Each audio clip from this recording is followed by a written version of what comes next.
சிந்திப்போமே. 1760 அஞ்சேல் இங்கன் வா. ஸ்ரீ கச்சியப்ப மாமுனிவர் விளக்குகிறார். அழியும் தன்மை உடைய இந்த உடலை பேணுவதிலேயே நாட்டம் செலுத்தினேன் அடியேன். வினையின் வாயிலே பட்டு பட்டு வீழ்ந்து வீழ்ந்து அழிந்தேன். தன்னை வழிபடும் அடியாரிடம் அன்போடு விளங்குகிறான் பஞ்சாக்கர தேசிகன்.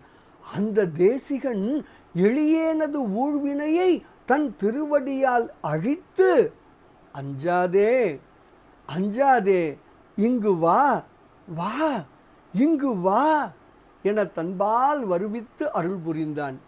இப்படியாக வினை நீங்க பஞ்சாக்கரவன் திருவடி சேர வேண்டும், சேர வேண்டும், திருவடி சேர வேண்டும் என்று விளக்குகிறார் ஸ்ரீ கச்சியப்ப மாமுனிவர்.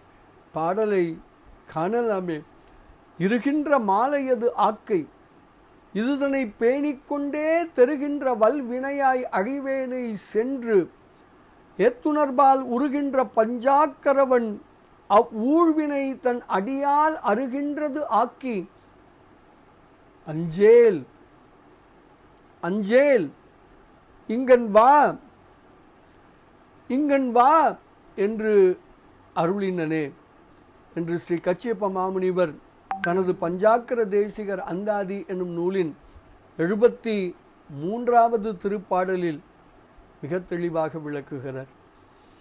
திருவடி சேர்வோம், வினை நீங்குவோம், பேரானந்தத்தில் திளைப்போம் திளைப்போம் திளைப்போம். இனிய வணக்கம். சிவாய நம.